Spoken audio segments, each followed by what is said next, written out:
Hey everyone, welcome back to the Pub Trivia Experience. My name is Chris, and I'm going to be your host tonight. And everyone, we have got a game tonight that Mr. Mike Mott has been asking for a couple of months. It is going to be one-on-one our pop culture trivia winner, Mike Mott, versus our three-time straight champion, Steven, in a one-on-one match. I am going to be your host. This is going to be one of those be careful what you wish for things, probably. I guess we're going to find out. Yep. I'm going to be your host today. We have our typical game. We've got a quick get started round. Then we're going to go ahead and go right into 4 rounds of trivia, 4 questions per round, with a halftime question and a final question that is multifaceted, where they will get to wager however many points they have. We're going to crown a new champion tonight. Steven is looking to shake off some rust off of a tough loss of a 3-on-1 handicap match. Mike comes in and riding high after winning the Pop Culture Trivia Throwdown tournament, but suffering a devastating loss in Mallrats Trivia. Who's your pick to win? Let's find out. Before we get started, let's go ahead and pass it around. Everyone say hello and tell us what you're drinking. Let's start with Mr. Steven. Hello, I'm back. I've healed. I'm ready to go again, and I have Diet Pepsi. And Mr. Mike Mott, what are you drinking today? Today I have a beer called Truck Stop Honey. Ooh. It is a brown ale. The beer company is called the Back 40 Beer Company, and they are out of, just saw this shit. Damn okay? it. I swear this is my first one. We just got done with another recording. You sure this is your first one? That is true. Oh, Gadsden, Alabama. There it is. I've never heard of Gadsden, Alabama. How could you forget a I'm still metropolis like Gadsden, Alabama? Yeah. Sorry about I knew I had seen it. I was like, it's something Alabama, but I knew it was relatively local. But anyway, it's a brown ale. It's not quite as dark tasting, if you will, as your typical brown ale. Hence the honey aspect. It's very good, though. That does sound good. No, you would like this beer, Chris. So we mentioned earlier, or a couple seconds ago, we were just finished another recording. To let everyone know, we actually have another podcast we're going to be launching here, kind of spiraling out of the Pub Trivia Experience. As you know, me and a lot of people that are involved with this podcast, we're big movie fans. So coming soon, you're going to have the opportunity to listen to, for free, a new podcast called Recast That. Recast That is a podcast where we take people that love movies and television shows, and we make them in charge of recasting their favorites. So far, we have done 3 different movies. Mike and I started off by recasting our favorite Die Hard. Then we jumped right into Back to the Future, and we just ended up recasting what famous 80 movies, Mike? That would be Top Gun. We just did Top Gun. And our casting for it, using modern actors, I gotta say, I would watch the hell out of all 3 of these. I really would. Don't know when it's going to launch yet. It'll be out sometime in the near future. More details to come. But when it does launch, give us a listen. Let us know how we're doing. But we're going to jump into it. Before we jump into the trivia, though, I have got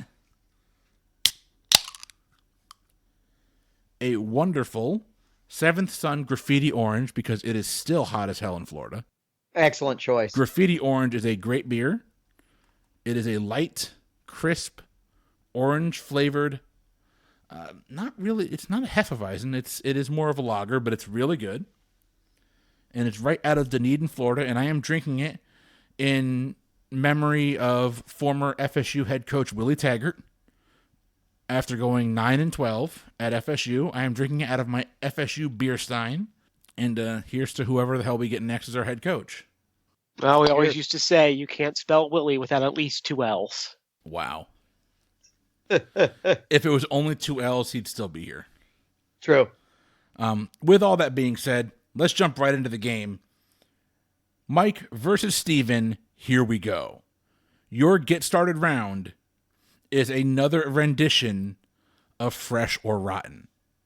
Now, for those of you that don't know, Rotten Tomatoes is a movie aggregate website where they will rate a movie fresh or rotten based on critics' reviews. For a movie to be rated fresh on Rotten Tomatoes, 60% of certified critics have to rate that movie as worth seeing.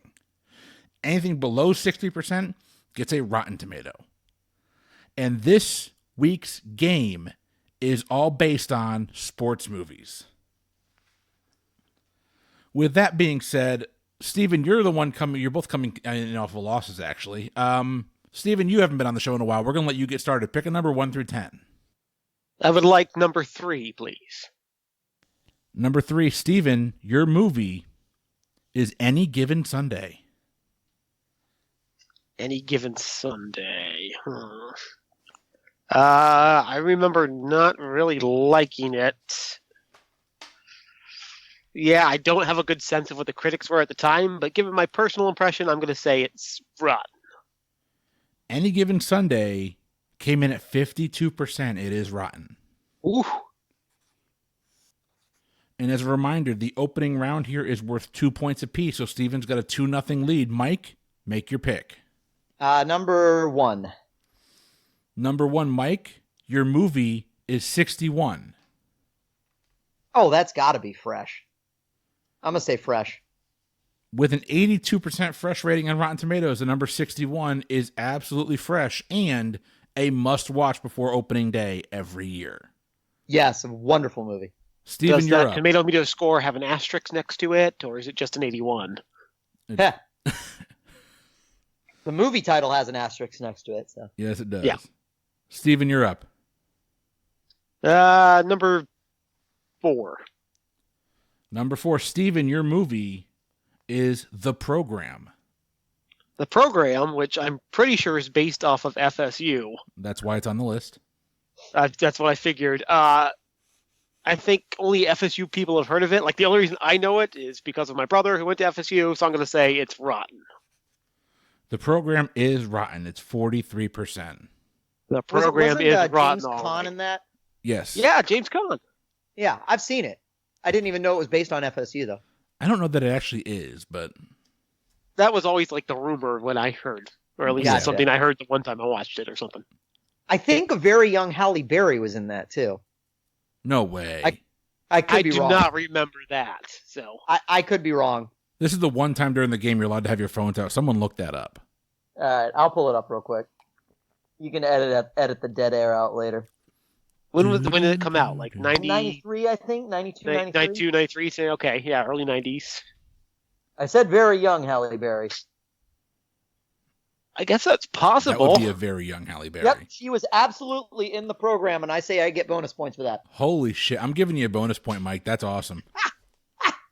Don't actually give me a bonus point. Oh, no, you No, got give it to him. I respect that. Mike has Steven has a 4-3 lead. Mike, take your pick. Number 2. Number 2, Mike, your movie, in observance of me finally meeting one of my heroes, Mr. Sam Raimi, over the weekend, your movie is For Love of the Game. Oh, man. This is a tough one. I really don't know which one. I could really see this one going either way. It's probably borderline. I'm going to say Fresh. For Love of the Game checks in at 45%. It is technically rotten, even though it is one of my favorite movies. That For Love of the Game, I always felt like the baseball stuff was awesome, but the love story was, just didn't quite work as well. I like the love story in it. I was a big fan of that movie, but I'm a huge Sam Raimi fan. I got to meet him over the weekend, which is awesome. No, that's so cool.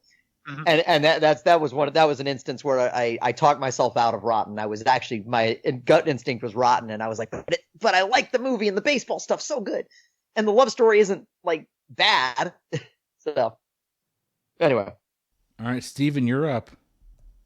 How about number 10? Number 10, Steven, your movie is He Got Game.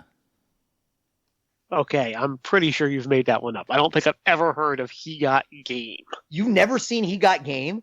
No. Oh man, I'm the one that put the ball in your hand. I'm the one that put the ball in your crib, starring UConn graduate, or not graduate, but UConn player Ray hints, Allen. No hints, Chris. Well, the way you two are reacting about it, I'm going to guess it's fresh because you've made it sound extremely quotable It's not and extremely extremely wonderful. quotable. So I'm going to say fresh. It is not extremely quotable. Oh, No, it's really not. Steven, what are you going with? fresh. It is fresh, 81%. Sorry, It's Mike. a Thank you Spike. for It's your a Spike Lee enthusiastic joint. That was all you needed to know. Yeah, Denzel Washington and Ray Allen.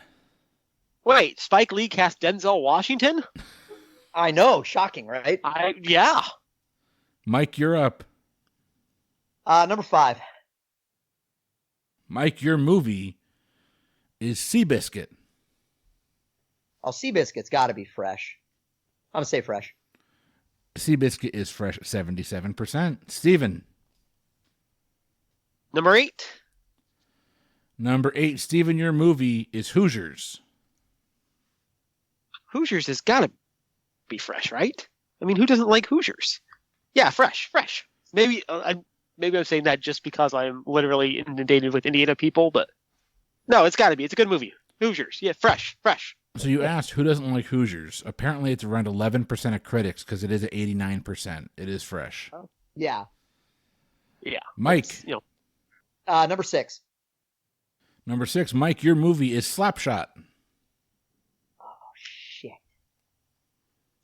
I think that's the one with Paul Newman. Hockey movie with Paul Newman. Which is the fact that that's all I know about it, but I'm going to say fresh. Sorry, I was grabbing a drink of beer. Ah. Slapshot is the movie with Paul Newman, and it is number 6, and it is fresh at 84%. Whoop. Wow, close game already. We got 2 left. Steven, take your pick. What is left? Is 7 number and 9? 9. I'll take 9. Number 9, Steven, your movie is Love and Basketball. That's another one I've not seen. Okay, so I know this one. I've heard of this one at least. I feel like it was early 2000s, maybe. I have no clue. I'm gonna literally flip a coin on this one. Let me Do it into the mic. I'll see if I can pick it up on the mic. Let's see. Okay, I don't know if you heard that, but my answer is fresh. I heard something. I thought I heard the coin like bounce off a window. No, it landed pretty fairly, but it landed fresh. It is fresh, 82%. And that leaves Mike with number 7. Mike, your movie is Tin Cup. Oh. Damn. I'm going to say fresh. Tin Cup is fresh at 70%. Okay. Woo! So Mike getting the bonus point helped. Your score is 10-9 as we head into our first round. Round 1, question number 1. Gentlemen, your category is diseases. Same rules apply. You all know how to play, but once you know an answer, lock it in. The other person talk out your logic. You ready? Do it. Do it. Round 1, question number 1. Category is diseases. What deadly disease transmitted through animal bites is known as hydrophobia? So I can lock it in. Jesus. Oh, man. Hydrophobia. Fear of water? I knew I was screwed when you said diseases. I mean, I'm trying to think of animal bite transmitted diseases. I just can't. You said fatal disease? What deadly disease transmitted through animal bites is known as hydrophobia? I mean, ugh. I got nothing. I'm just gonna say rabies. I have no clue. Mike is locked in with rabies. Steven, what did you say? I also said rabies. And the correct answer is rabies. Nicely done, Mike. Nicely done. Okay. I don't understand why it would be called hydrophobia, but Because it literally makes you afraid of water. does it really? Yeah, that's why they get all frothy in the mouth, because they're drinking. Ah, okay. Interesting. Damn, good to know. Mm-hmm. Yeah. Round 1, question number 2. Your category is in alcohol. Oh, I don't like where this is going. I was actually going to say this. I actually thought it was really unfair that you made the final question alcohol in Steve's game. I'm and sorry. for the record, I actually got that one right. To be fair, I wrote that question before I knew who the players were. That game had been written for like 2 weeks beforehand.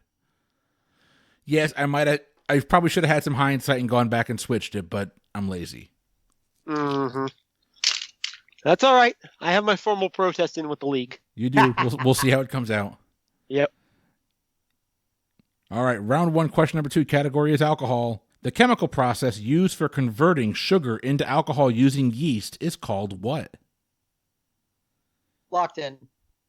I'm pretty sure that's how fermentation. I think that's what you're going for, so that's going to be my answer, fermentation. And Mike, what did you say?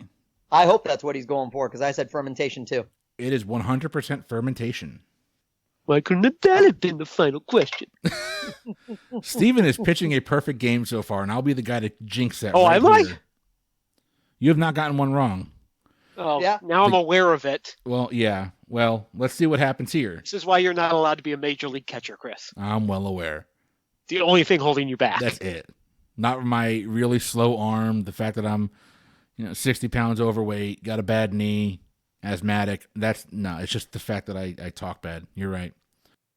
Actually, that really does describe an average pitcher over the age of 30. So Yeah. Round 1, question number 3. Your category is one for the kids. What Dr. Seuss character sits on a stack of their fellow turtles to view his kingdom? I think I can lock in. I think I can lock in too. I'll go ahead and do it.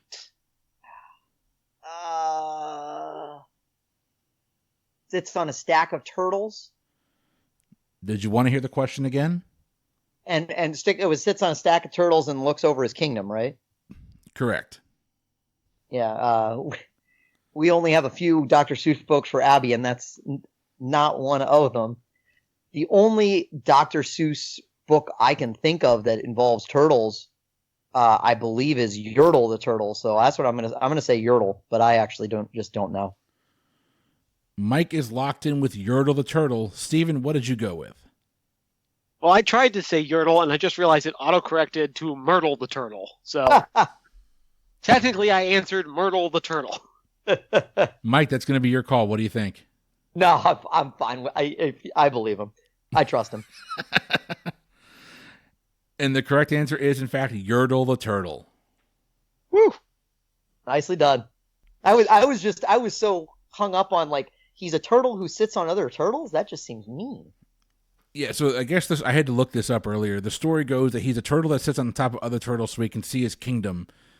And the turtle at the bottom is getting squished and yells out for help, and he says, shut up. And the turtle at the bottom keeps getting squished as he adds more turtles to the stack. So the turtle at the bottom basically says, screw this, gets up and walks away, and all the other turtles fall down. Oh, there's like a moral lesson baked into there somewhere, but I just can't see it. You must be on top of the pyramid of turtles. I was, until somebody answered an alcohol question as the final Jeopardy. Damn. All right. Round 1, question number 4. Your category is movies. And Mike, I will say this question was originally Stanley Kubrick infused. Yeah. But I couldn't get the supporting documentation to back up what I was saying, so I changed it out for this. Okay. So Kubrick made you do another take?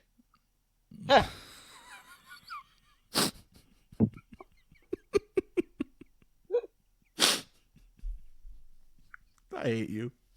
All right. Wendy, give me the bat. The film Castaway was filmed in 2 parts to give Tom Hanks enough time to lose weight and grow one epic beard. While Hanks did that, though, Robert Zemeckis, the director of the film, decided to make what psychological thriller that was written by Agent Coulson himself, Clark Gregg. This film had the long line, he was the perfect husband until his one mistake followed him home.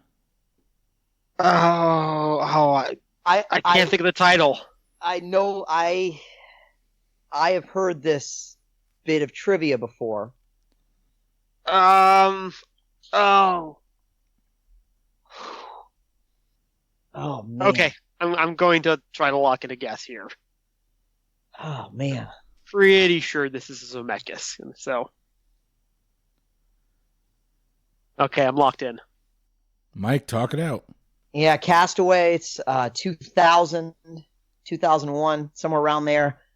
He was the perfect husband until Something followed him home.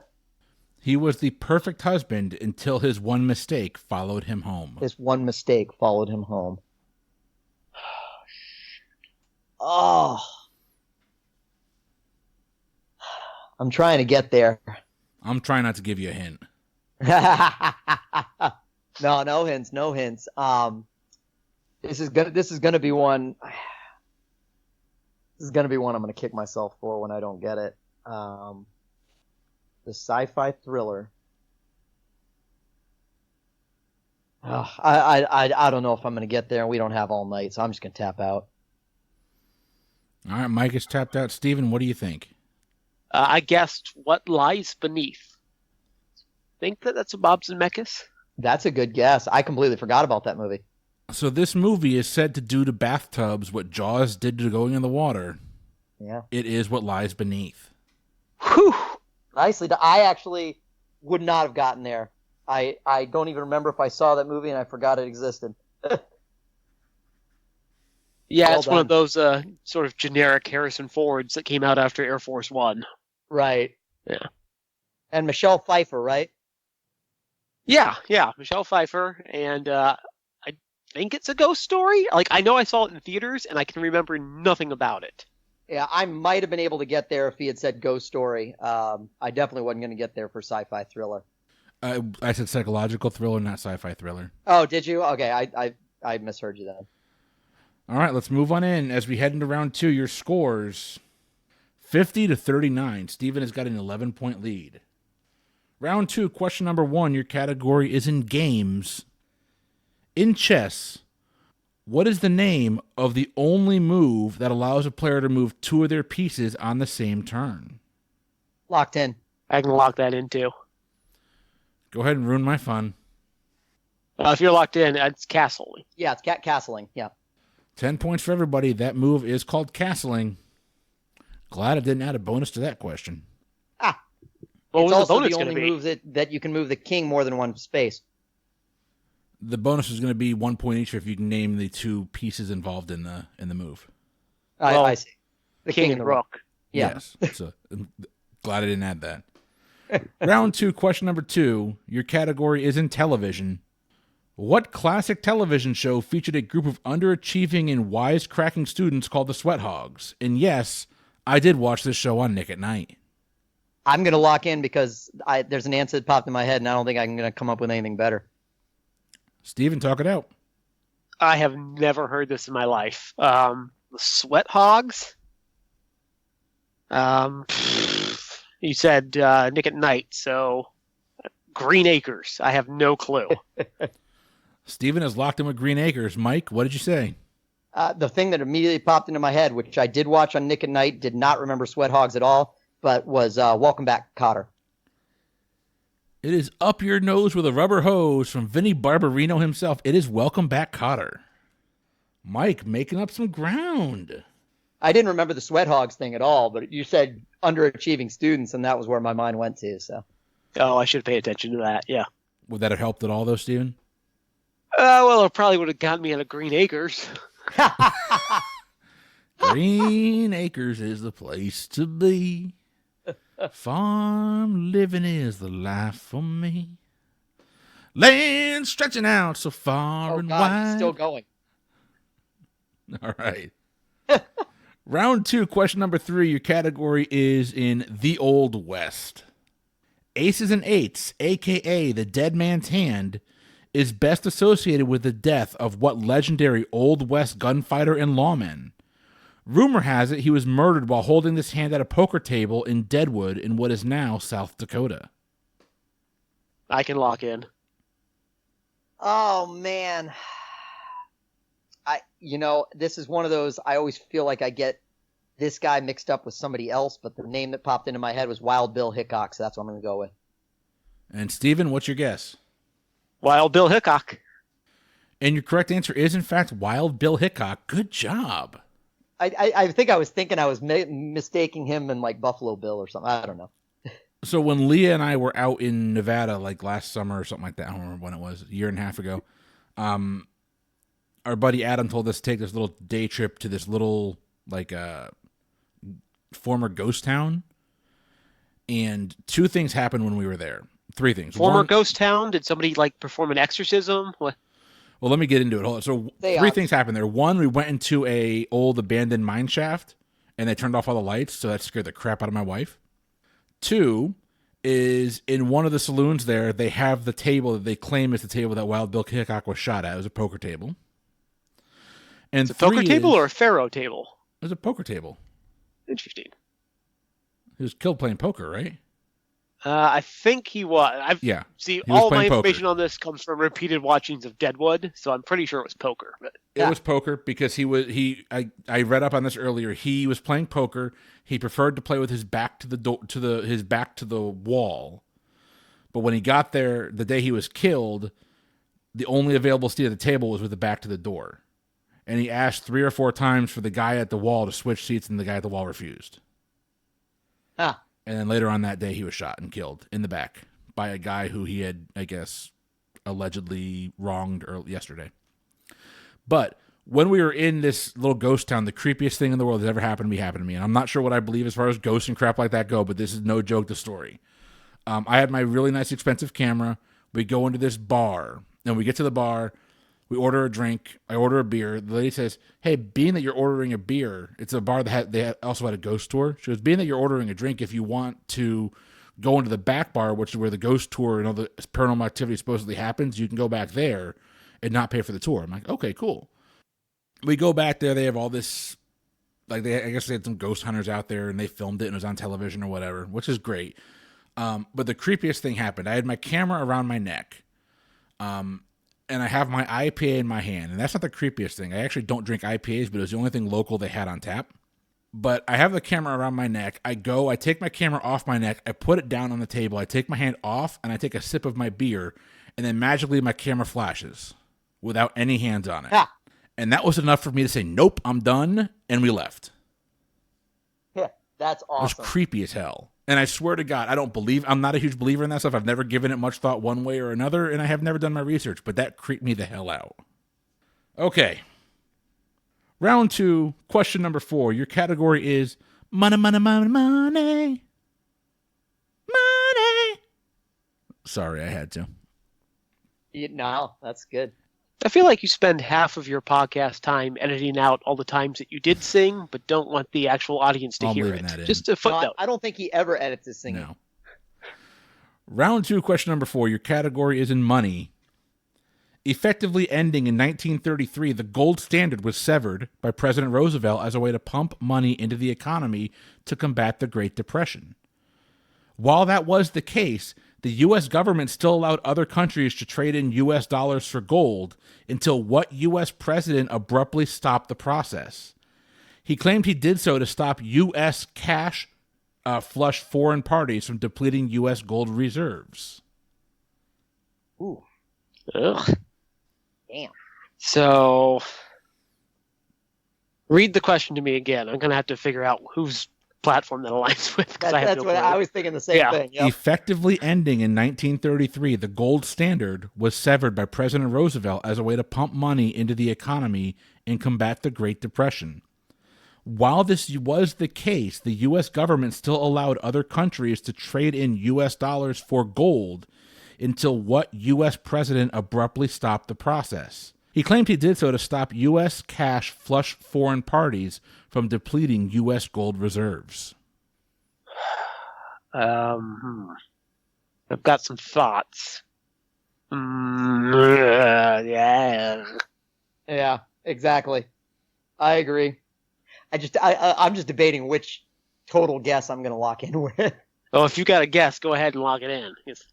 You're probably further than me. No, I've got it narrowed down to maybe 3, but even then, I'm still trying to logic my way as to which one it would be and why.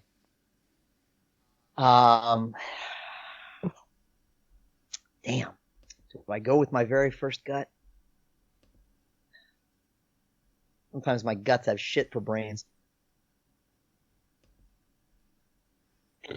Would it help if I gave you the year this happened?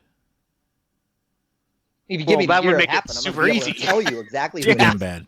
So yes, it would help. All right, to move us along, I'm going to lock in with my first guess. Yeah, I'm just gonna go. So since you locked in, I'll just talk my thought process. The first name that popped into my head was for whatever reason I felt like, okay, this probably still lasted for several decades beyond this. So I was like, so after Roosevelt, it's probably not Truman, probably not Eisenhower, probably not Kennedy, probably not even Johnson. So my first thought was, okay, maybe Nixon.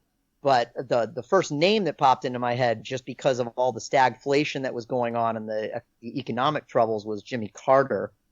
But then I also thought, okay, but this could potentially seem to be a little more, Nixonian or even Reagan-like. I just really don't know. So that's all my thought process. But all that being said, I'm just going to go with my first gut and say Carter. Mike is locked in with Jimmy Carter. Steven, what did you say, and what was your thought process? Well, I said Nixon. I figured that it had to be two things, because it had to be probably a Republican, because they're the ones that always want the hard currency, and then also it probably had to take place during a time when inflation was an issue. So I figured Nixon kind of fit that bill. Plus, it sounds a little shady, and that sounds a little Nixon-y. So, Ha! And your correct answer has the middle name Milhouse. Yep. yeah. It is Richard Nixon. Nicely done, Steve. It does sound Nixon-y, doesn't it? It really does sound Nixon-y. If you hear it and you think, okay, it doesn't sound bad, but on some level I'm getting screwed. And that's a Nixon. Yeah. I don't know why you made a good point that it would probably be more of a Republican thing. I don't know why. I just felt like, Yeah, I figure Carter would want economic easing, if anything. Right. That's true. Heading into halftime, your scores: Steven has 80 points, Mike Mott has 69. Yeah. Your halftime is worth up to 20 points. There are 4 possible answers, and you will get 5 points per correct answer. If you can do math, that's pretty obvious. I'm going to read the first part of the question. If you both agree that you need more information, I have a second part I will give you, but that is going to be, it has to be a unanimous decision by both of you. Yep. Okay. Here is your halftime question. Tony Mandrick was viewed as the best offensive line prospect of all time coming into the 1989 NFL Draft. Instead, he holds the distinction of being the only one of the top 5 picks that year who are not currently in the NFL Hall of Fame. Give me the other 4 of the top 5 picks. Ooh. Damn. I think I can get there on one. Here's if you both want this, I will give this to you. I can give you the names of the teams that had the other 4 picks, but you both have to agree that you want that. And I will not tell you what order they were in. Ha. I mean, I don't know how much that's going to help me, so I'm not going to let you have any extra information. I say no. That's kind of what I'm thinking too. Okay. Yeah. Because I'm pretty sure I have at least one, and I'm pretty sure if you don't have that same one, if Chris gives you the team, you will. I think I can guess one. I've got 2, I'm pretty sure. Crap. Yeah, I can only think of one. Here, let me lock that one in.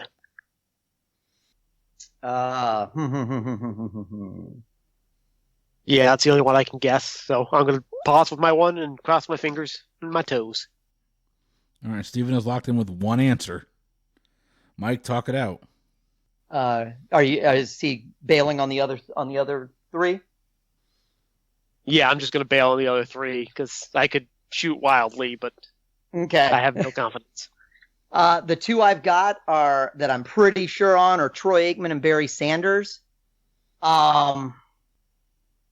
Steve Young might be around that time, but I'd be surprised if the Niners had a draft pick that high. I'm also a little worried because I'm like, kind of gravitating towards, prominent offensive players. Let's see.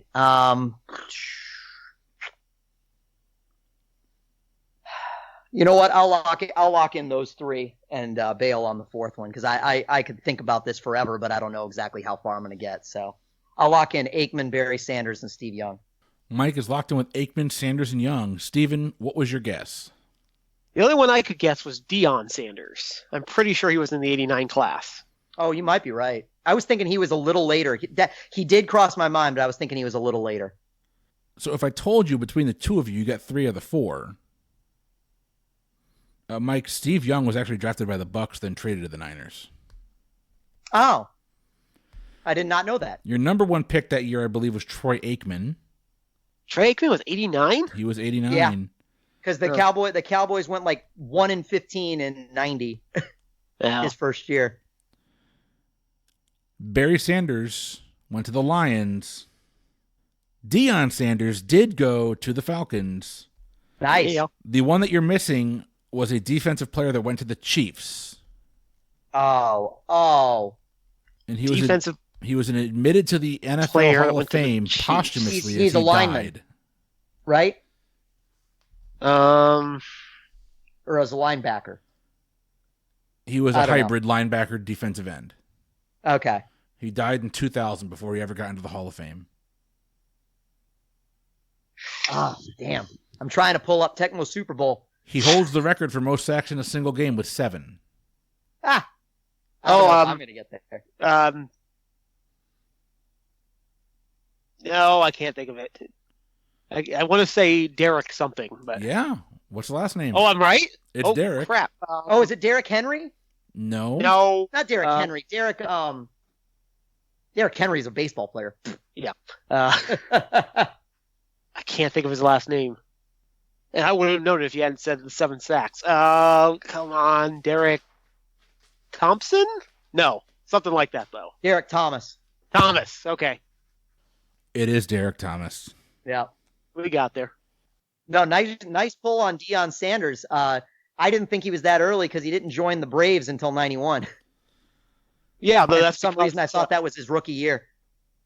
No, it's just minor league through it. I gotcha. Good point. Before we head into round 3, I need a beer break. I'll be right back. Yep, I've got a new beer too. We are back, and I am still drinking Graffiti Orange. This is my last one. Nice. And here we go. Mike, what do you got? So I grabbed this beer because I'm like, Chris will love the name but hate the actual beer. But the actual beer you might like too, because it's not as hoppy as I expected it to be. But the beer is called Ghost Rider.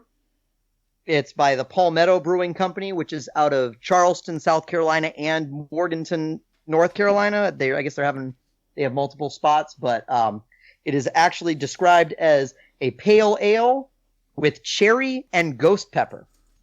That actually does sound good if it's not too hoppy. I drink it. And I had this earlier. It's actually really good. It's not too hoppy and it's not too spicy. It goes down very smoothly.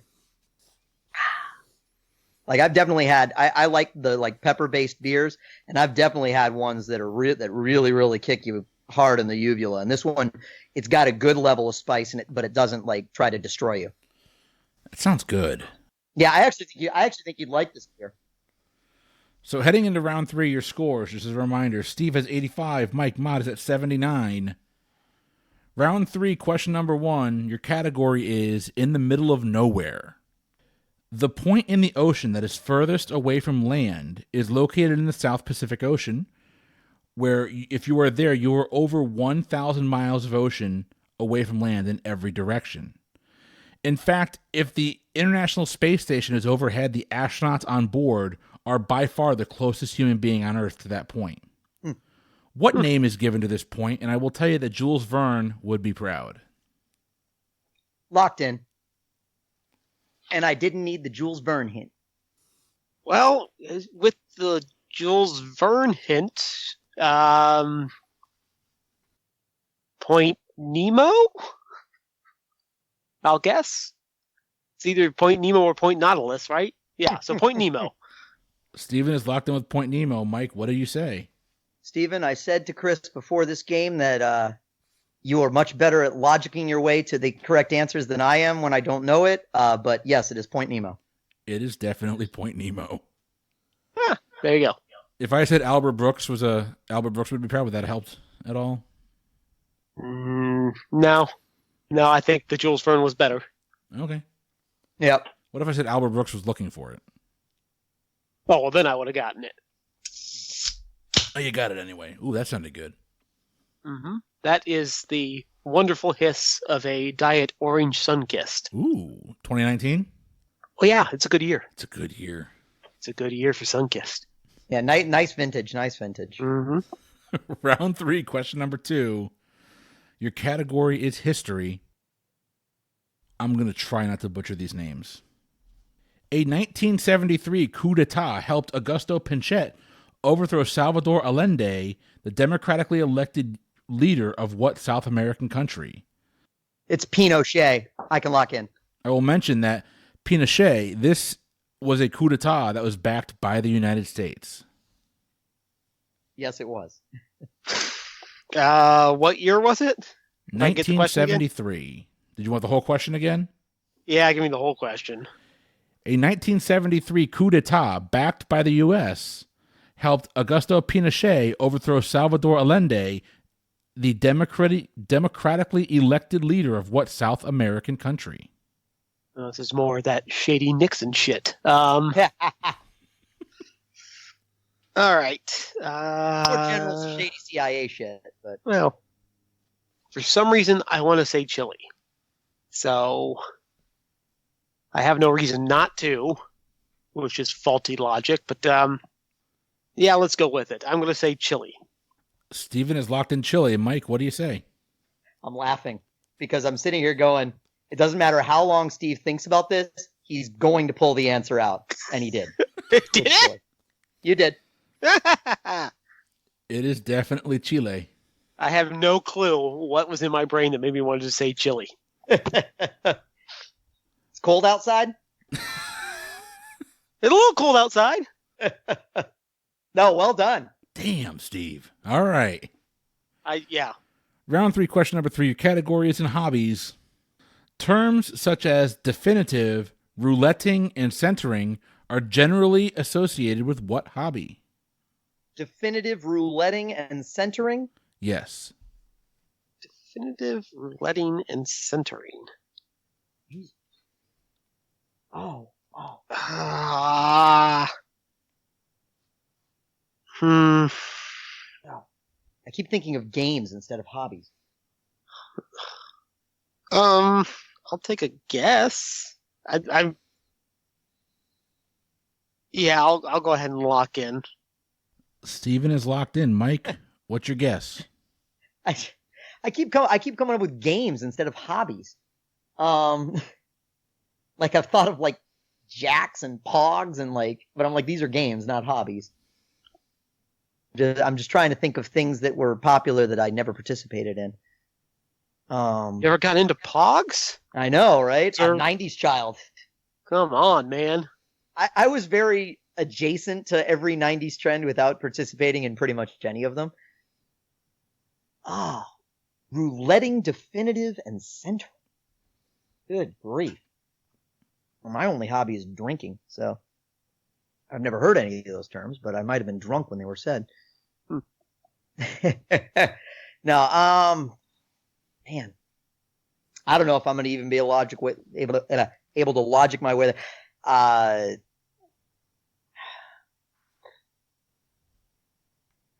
guess I'll. Oh no, that's another game. I thought okay, maybe marbles, but that's another game, not a hobby. I'll say marbles. I really don't know. All right, Mike is locked in with marbles. Steven, what do you have? I just guessed gambling because I had no clue. I finally stumped both of you. What? The correct answer, and centering is your clue. It would either increase or decrease the value of a stamp depending on how well centered the stamp is. It is stamp collecting. Interesting. Huh. Yeah, that's still not a clue at all. A definitive is a stamp issued for ordinary postal usage that remains on sale for an extended period of time. Rouletting is the use of slits or cuts between the stamps to facilitate the separation of the stamps. Centering is the position of the design on a stamp. On perfectly centered stamp, the design is exactly in the middle. Good question. I left one off there because I thought it might be a little too easy for you. I did leave off self-adhesive. I honestly don't know if that would have helped. That might have gotten me there, but it would have at least gotten me much closer to stamp collecting than I ever would have gotten otherwise. Yeah, that's true. But 10 points. But I still don't know if I'd have gotten there. Round 3, question number 4. Your category is in music. Mike, I don't think you've ever gotten one of my music questions correct. For the record, I did know the Ozman Cometh in Steve's in the 3-on-1 Steve episode, even though you explicitly said that I wouldn't. I own that album, motherfucker. You're the one. Yep. Round 3, question number 4, category is in music. If you list every member of the Rock and Roll Hall of Fame alphabetically, what group or artist would be last on the list? Oh, I can take a guess at this. Oh, I don't know if they're actually in there. Oh, well, I'm still going to guess it. Steve, I'm willing to bet your guess is the same as mine, and my hesitation is the same as yours. Did you lock in? Yes, I'm locked in. Okay. I'm pretty sure Frank Zappa is probably in the Hall of Fame. I do not know if ZZ Top is in the Hall of Fame. But I'm going to say ZZ Top. And Steven, what did you say? I also guessed ZZ Top. And ZZ Top did go in the Hall of Fame in the, not too long ago, like 2009, 2010, I think. But the answer is ZZ Top. Okay. There you go. I thought you were going to follow that with, but there is a band that has 3 Z's. ZZ Bottom. They wrote sleep-inducing music. Ironically, the ZZ Top cover band, which was slightly more popular than ZZ Top. Heading into round 4, we've got a 6-point differential. Oh, whoa. We have a 6-point difference between Mike and Steve. Steve has 115, Mike holding close at 109. It is still anybody's game as we head into round 4. Round 4, question number 1, your category is, I shot a man in Reno just to watch him die. Of course you did. The Johnny Cash album Folsom Prison Blues was a live album recorded over 2 shows that Johnny did in 1968 at Folsom State Prison. But in what state is Folsom Prison located? I have this on vinyl. I think I know this. And Folsom Prison Blues is the song. I'm pretty sure the album's at Folsom Prison, but it doesn't matter. Yeah, I'm going to lock in. I think I know this. So I don't have it on vinyl, but I have it digitally. So that's about the same. That definitely still counts. It's just everybody should have it in some way. In fact, I think I had it on CD, so I have a book for it somewhere. Do I hear 8-track? 8-track, anybody? It doesn't matter. He stole that song, so. Oh, yeah, totally. Yeah. Steven is locked in. Mike, talk it out. Well, I'm fairly certain it's not Nevada. But it's like that area. For some reason, like, Wyoming pops into my head, but I'm like, there's not even enough people in Wyoming to have a prison there.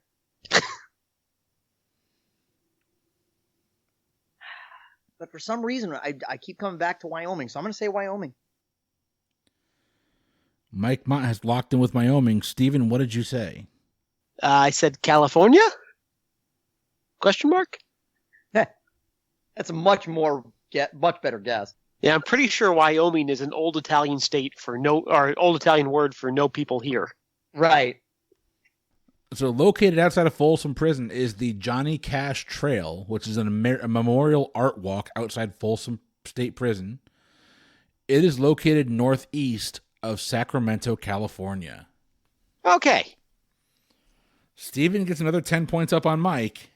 Yeah. I have no idea why I just kept coming back to Wyoming. You're the first person in the history of the world that has ever uttered that phrase. I just kept coming back to Wyoming. Yeah, it's true. California seems obvious in hindsight. I don't know why. I just didn't think about it. I was wondering why you weren't going west. Like Reno's literally right on the border. It's right near the border of California. No, yeah, that's true. Round 4, question number 2. Your category is in cars. Fuck. The 1964 World's Fair was held in New York City and featured the introduction of what now iconic U.S. sports car? I have no clue because I'm not a car guy. Me neither. So I'll just guess. Eh. It's worked for me so far. Yep. All right. I'll lock in with that. I know it's not the Corvette. It was before that. So it's probably the second thing that popped into my head was the Ford Mustang. It could also be the Camaro. But I'm going to go with the Ford Mustang. At the 1964 World's Fair held in New York City. What does Steve lock in with? Oh, that's a good idea. Steve, what did you lock in with? Hey, I locked in with the Dodge Charger. At the 1964 World's Fair in New York City marked the debut of the now iconic car that I got into a car accident in leaving Tallahassee. Ah, damn it. It is the Ford Mustang. Woo! I was like, I think it sounded like Steve knew that story and I didn't, so I'm like, I don't know if this works out well for me or not. Steve knows that story because his brother was driving the damn car. Oh, That's right. My head still hurts from that thing. Daggum. That's funny. Honestly, the only reason I didn't guess Corvette is because I remember when my dad bought the 40th anniversary Corvette, and that was 1993. That was the only reason I knew that the Corvette was older than that. Is that your vet? Is that the same vet you're driving now? No. That was no. All right. Round 4, question number 3. Your category is, I had to ask this question to Steve and Mike because they're the only ones that would have a chance of getting it right. Okay. I don't even know what to expect from that. The Russo brothers and James Cameron each have 2 of the highest grossing films of all time. This includes Avengers Endgame, Avatar, Titanic, and Avengers Infinity War. But what director also has a film in the top 5 of all time? Not adjusted for inflation? Not adjusted for inflation. Worldwide box office. Worldwide box office. You said not adjusted for inflation. Correct. Okay. That's a big difference. Adjusted for inflation, like Gone with the Wind is by far the most. Exactly, and I was going to turn around and look at my Gone with the Wind poster to remind myself who directed that. I think I can make a guess at this. Oh, I'm not sure if that's what it is. I think I'm... Yeah, okay, I'm going to go ahead and lock in. I'm 55% sure. Steven is locked in. Mike, talk it out. Well, the not adjusted for inflation thing's huge, because that means it's definitely pretty recent. I figure. And that graffiti orange is gone.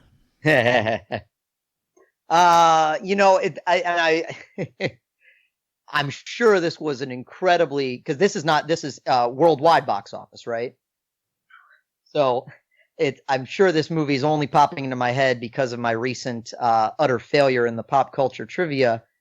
But I'm like, well, I'm sure the fucking Passion of the Christ was huge in, say, like Latin America and Italy and stuff like that, in addition to here.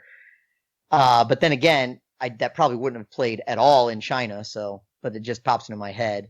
I'm trying to think of like gigantic movies that came out. I mean, could it be another MCU movie? Could we be looking at like J.J. Abrams? Or not, I always get him and Joss Whedon mixed up. Could we be looking at Joss Whedon? Could we be looking at J.J. Abrams for the Star Wars movies? Could it be George Lucas? I really just don't know. I'm going to say George Lucas, total guess. Mike is locked in with George Lucas. Steve, what did you say? So I'm pretty sure that like number 4 or 5 is The Force Awakens. So it's J.J. Abrams. So Star Wars, but not George, is what I said. Yeah, J.J. and that's very possible. So number 1 is Avengers Endgame. Number 2, Avatar. 3 is Titanic.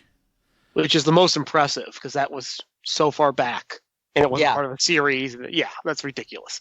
But also, Titanic, for those trivia lovers out there, also holds the record, I believe, if I'm not mistaken, in the modern era, most consecutive weeks at number 1. Yeah, that's probably true. And if Probably. can anyone name the movie that dethroned it? You mean that it dethroned? No, that dethroned Titanic. Oh, so it's no longer the record holder. Well, no. What movie took it out of the number 1 spot that year? I see. 98. Let's see. There was a James Bond that year, but it was one of the worst No, it was Tomorrow Never Dies. No, That would've been around at the same time. Was earlier, wasn't it? No, maybe it was Tomorrow Never Dies. I It think was that's not Tomorrow Never Dies. It is now a show on Netflix. Oh, a show on Netflix. Now a show on Netflix. Danger, Will Robinson. Oh, Lost in Space. I actually do remember that. Joey Tribbiani, Lost from Space, of course. Yep, that's right. Yep. I went and saw it in theaters. No points there, but the answer to round 4, question number 3 is, in fact, The Force Awakens director J.J. Abrams. Nice. I didn't think, yeah, that was a good one. I was thinking it would maybe be more like The Phantom Menace, but. You were right there. Yeah, I was. You're right. You're right. Problem is that Phantom Menace was still before China's markets really opened up. Oh, that's a good point. I didn't think about that. Round 4, question number 4. Your category is fun with flags. I feel like we've done this before. We've learned in a previous episode that the peace sign was originally created as a protest of nuclear proliferation. Did you know that the peace sign is actually designed based on 2 letters when done using semaphore messaging? Name one of the 2 letters that inspired the peace sign. You have like a 1 in 13 shot here, so. 1 in 26 shot, actually. One of the 2? Because it's 1 of 2. I got you. So you actually have a 2 in 26. So Correct. Right, which is 1 in 13. We can do the math. Can we get points for doing the math? No. I think I do know this one, actually. Let me go ahead and lock in. I've been working on this with Abby. A, B, C, D, E. Yeah, E. Then F. Then G. No, let's go back to F as in F you, Chris. Oh. To be fair, Steve feels pretty confident in his answer, so screw you, Mike. Yeah, well, this. I mean, I don't know. Children behave. See, now I'm not sure if, okay, is that, I'm trying to pull up who was the original artist of that song. See, and now I'm just totally out of there. I mean, I don't know. Peace. I mean, P seems like an obvious guess. I mean, I don't know if there's any way to logic my way there. Like, is there a 2-letter word meaning peace? All right, for whatever reason, I'm just going to say I. I don't know. Mike Mott is locked in with the letter I. Steven, what did you say? I said N because I'm pretty sure it's ND for nuclear disarmament or something like that. Oh. And Steven's logic is dead on balls accurate. Yeah. It is nuclear disarmament. ND. Yeah. So the N symbol is the flags down at your left and right. And the D is one flag straight up in the air, one flag down to your left, I believe. Gotcha. So it is N and D. No, that was good. That's good. That was good thinking, Steve. I thought so. Your scores as we head into your final question. Mike Mott, 119. Steven is at 145. And here's how your final question is going to work. I'm going to ask you to put a series of things in order. I'm going to give you a category, then you're going to lock in your wagers. Do you need your scores again? Yes, please. Yes, please. It is 119 to 145. Before you lock in your wagers, I will tell you that your category is in movie grosses. And you have both locked in your answers. Is that correct? Yep. Gentlemen, here is your final question. 1995 is widely mentioned when it comes to the best picture classes of all time. Your nominees include Forrest Gump, Pulp Fiction, The Shawshank Redemption, Four Weddings and a Funeral, and Quiz Show. Put them in order based on lifetime gross from highest to lowest. Oh, Steve, can I ask you a question? I mean, you can. If he had just said name those 5 movies, would you have been able to do it? I don't know if I would have gotten all of them, but Damn yeah, you, Chris. I literally started writing them down before you started reading them. I told you movie grosses, man. Come on. I know that, but I mean, no, I knew that wasn't the question. I was just saying I wish it was the question. Oh, you didn't want me to give you the name of the movies? No, I mean, I think it's fine. I think for the context of the question, you had to. It's just I wish that it hadn't been movie grosses. I wish it had just been, award nominees or something like that. Oh. Making a last-second change, and I'm probably going to regret it. I wavered so hard on these two.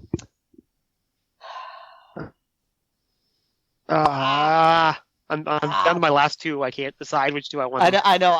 I'm. There's 2 I'm trying to place, and I. Nope. I'm changing it back. Oh.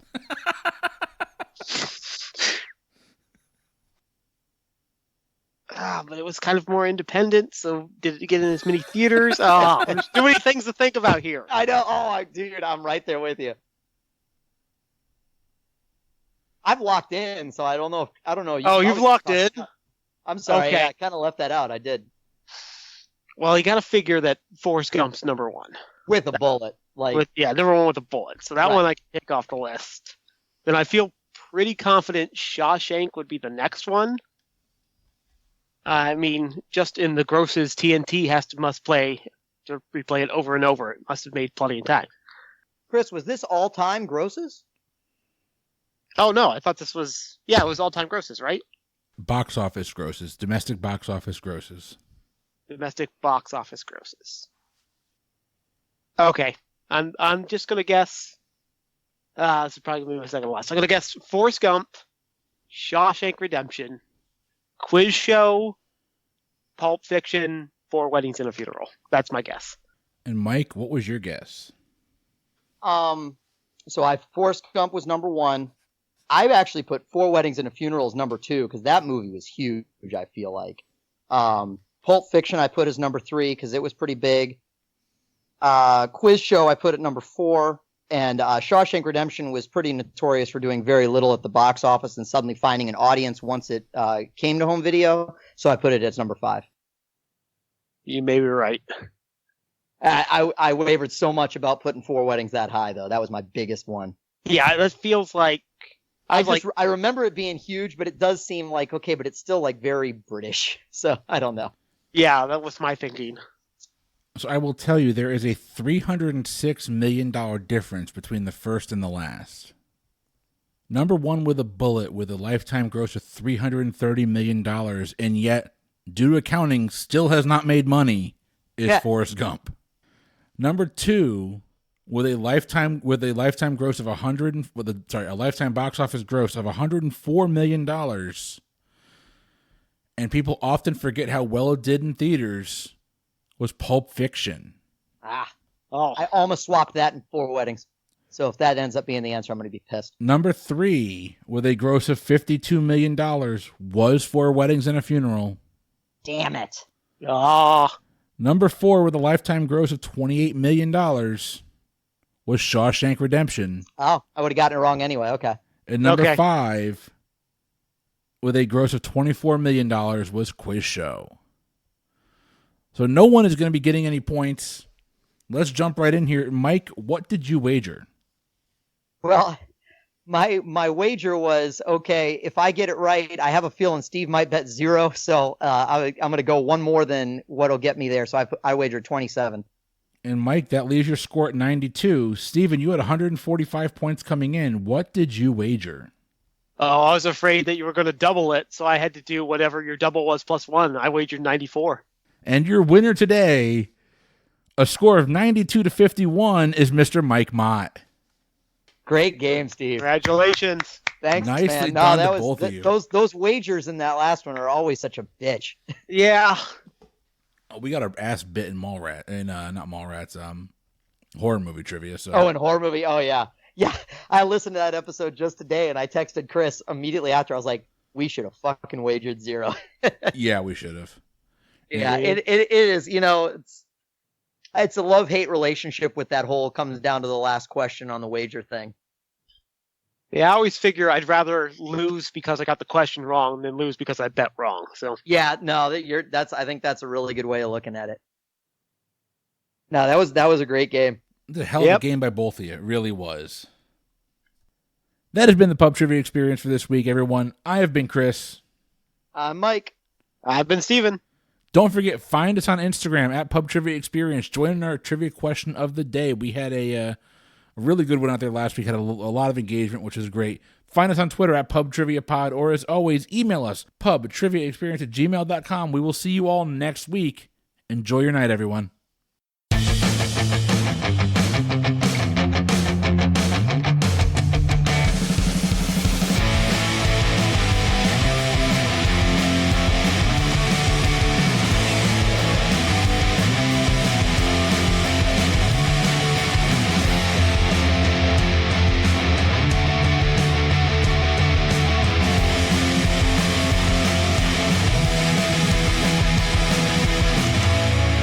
I had fun, guys. I know it's been Mike. I know it's been a long recording for us, but I had a lot of fun tonight. Oh no, I had a great time. I'm my wife and kid are out of town, so I'm kind of like it's a very weird experience, and you'll understand soon enough. You're kind of like excited to have time for yourself, and then you're immediately like, the hell do I do? It's a very weird thing. So no, I definitely had fun. It was definitely a good way to spend an evening. Like I could sleep, or right. I could record 2 podcasts for going on 4 hours now. Right. Well, I got football going on in the background. I got booze going on right beside me, so I'm good. I wish I have booze. I've got a wife asleep in the other room, and I've got to upload this week's show still, so I haven't even done that yet. Oh yeah. Well, guys, I mean, it's been a lot of fun for me. Steve, it's been a while since we had John, but thanks for dialing in. How's everything going in Dallas? I know your girlfriend's moved out there now. Oh yeah, we're living together. How's that? Oh, that's going? nice. Yeah, that's a good change. Although I was doing better before she got out here, so maybe I should kick her to curb to win more games. Or have her dial in and play with you. She may be interested to know that we are publishing tonight. We are publishing our Disney episode. Interesting. Was Nikki involved in the Disney episode? She was, and if not. so, why not? I don't know why not. I don't know. It was that was the episode Steve was supposed to be on that he texted like last minute saying he couldn't make it. Oh, Yep. okay. And so I'm like, well, I don't really know. I did know Nikki was a huge Disney fan. I'm sorry. They might have had a chance to win if that was the case, because I got my ass kicked in that episode. Well, I'd be willing to come Nikki back actually worked at Disney for 2 years. Yeah. Well, we haven't. Marissa's going to write another Disney episode because this one was tough. Yeah. Well, I definitely know Nikki will probably want to be involved in it. Okay, well, how about Nikki and Steve taking on our returning champions? How about that? I'm sure she'd be up for it. Sure. I'm all for it. And we still have our MCU Can I sit in episode. the background and make wisecracks? Well, you and I both will. Okay, rock and roll. Yeah. Because I did not. I think I got 2 questions right the entire night, and I think Mario knew both of them. Ha. Damn, I can't wait to listen to it then. Oh, it was bad. You know I'm going to be texting you throughout the thing calling you an idiot, right? Well, to be fair, you do that during every damn show you listen to. Well, this is true. It really gets old. I'm sorry. No, I'm just kidding you, man. I'm just kidding. I remember I apologized at one point, and you said no, keep it coming. So I it's took hilarious. that to heart. It's hilarious. Steve, I haven't told you this, and I'm going to have to edit all this stuff out. We are putting together a bio. We have the website up, pubtriviaexperience.com is up and running. We're putting together a bio and a picture. So if you could fill out like just a brief bio about yourself and send it over and let me know what picture you want to use, that'd be great because I'd like to get you on the website. Oh, let's see if I can do something about that.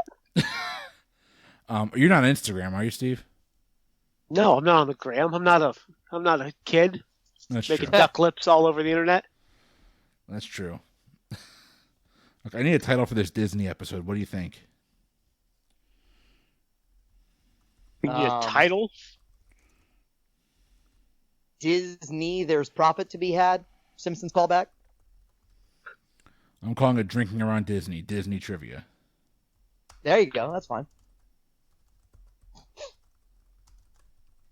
I'll be darned. Pubtriviaexperience.com. Oh, can't reach this page. What? I just clicked on a link from Google. Hold on. Jeff had it up earlier. He might have taken it down to work on it. Yeah. It's loading on my end.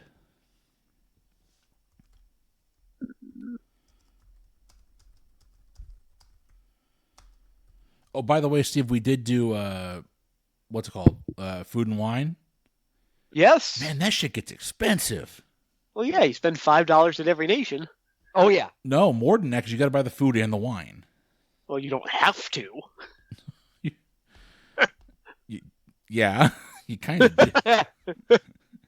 You don't have to. Chris, imagine how much more expensive it is when both of you can drink. Well, yeah, Leah doesn't really drink. Right, but I'm just saying, like, Nikki does. Yeah, she can hold her liquor too. She can, actually better than her husband. We had to go twice because we only got halfway around the world the first time. Oh, yeah, Yeah. you can't drink your whole way around the world in one set. No. Oh, man, we had to sit down. I had to sit down. Oh no, we've done it twice. Oh, man. We're doing... Either one of those nights ended well.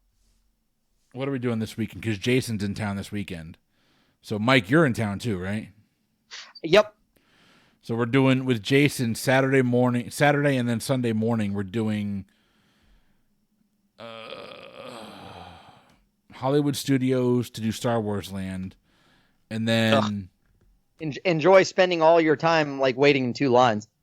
Well, yeah. That's how we're doing it on Saturday instead of Sunday. Right. Probably should just get fast passes for them now that we think about it. You can, they're not yeah, a but free they're probably fast pass. gone by now. Yeah.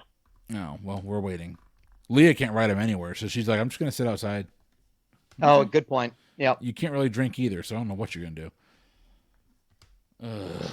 I'm looking forward to it. We're doing Animal Kingdom too, which I've never done. Animal Kingdom's fun. Animal Everest Kingdom? is a cool roller coaster. Yeah, I don't That fit, and fast Leah pass can't is for go. the Flight of Passage. Get them now. Is Flight of Passage for fat guy Pandora, friendly, yeah. though? Hmm? Is it fat guy friendly? Oh, yeah, it's flat guy friendly. Yeah. And it's worth it. I haven't done that one, actually. Is it the I wanna- Pandora no. ride? Get yourself on Flight of Passage. It's worth it. Is it the Pandora ride? One of the Pandora rides, yeah. One of them? Yeah. Okay. I'll give it a look. Yeah, grab that fast pass as quick as you can. Okay. Otherwise, you will wait 2 hours. Oh, It's really? probably already gone, to be honest. Yeah, it probably is. I'll have Leah look. I don't know. tomorrow. They say Star Wars Land's emptying everything else out, so maybe you get lucky. But no one's It's going to possible. Star Wars Land.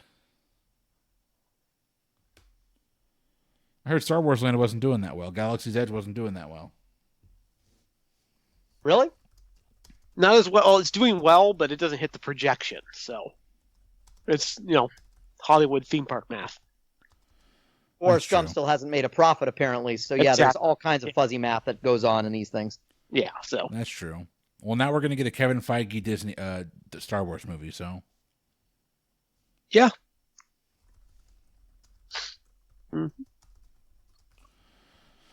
They need to figure out what the hell they're doing with the Defenders. That's kind of the only up in the air question we have. Because what are we recasting Iron Fist now? It's crazy. Well, I know they want to keep Charlie Cox, right? And Kristen They wanna- Ritter. And Kristen Ritter, Keep right? Charlie Cox and Kristen Ritter. Keep Mike Coulter. Mike Coulter was And a they good said Luke that they- Cage. Oh, I agree. Just get rid of. I haven't heard anything about him. I haven't heard anything about him either. But Charlie, if you keep Charlie Cox, Tristan Ritter, I'm happy. I love those two. They're perfect for their roles. No, I agree. And it'd be great to see, like, you could really, you could work those two into any of the streaming services. Bring Daredevil in as a lawyer in the She-Hulk series that you've already got planned. I don't want to wait that long. You can have him in She-Hulk, that's fine, but introduce him in Falcon and Winter Soldier. To do what? I don't know. It would be like, well, Falcon and Winter Soldier is going to be like, what, the 10-episode series, something like that? Just have them encounter him in one episode. Like, it's just, little plant little seeds that come back later. That's kind of what they've done. Doesn't have to be him. You could have them encounter Jessica Jones. For what? Do they need to hire a detective? I don't know. Well, I guess that's not the one to do it. Write out Jeremy Renner instead of have a Hawkeye. Make it, Daredevil teaches her how to be Daredevil or something. I don't know. No, they want to do Kate Bishop, which is the more interesting Hawkeye anyway. So right, exactly. Well, Clint Barton's finally gone. Yeah. Don't tell my wife that. She loves Clint Barton. I was literally just about to say that. Like, okay, don't let Leah listen to any of the Hawkeye stuff. I don't know. I'm excited for that one because they used the logo from the My Life as a Weapon series, and that was amazing. That series is phenomenal. Beat up a bunch of Russians in Adidas tracksuits. Yeah. That run is phenomenal. We have it. I actually have the book here. I haven't read it in a couple of years. I got to go back and I realized this. I need to go back and read Watchmen again before I watch the show. Yeah, I've actually I've been waiting on the show because Nikki's never seen the movie. I've read it. I've read the graphic novel and seen the movie, but I at least want to sit down with her and watch the movie before we start the show. Well, the problem with the movie is the ending of the comics is what they use in the book in the show. Yeah, I know, but I'm hoping that I can just explain that to her, and because I don't know that she'll sit down and read the book. So watch this movie and just pretend it's a squid. What's that? That's a valid point. Just watch the movie and pretend it's a squid. Right, that's all I was gonna say. It's like, okay, pretend where they blame it on Dr. Manhattan, instead pretend they had a giant squid. Like a really giant squid. Nope, bigger. Yep, still bigger. Keep going. Keep going. Keep going. Yep. I need you to at least double it. Right. And then double it again.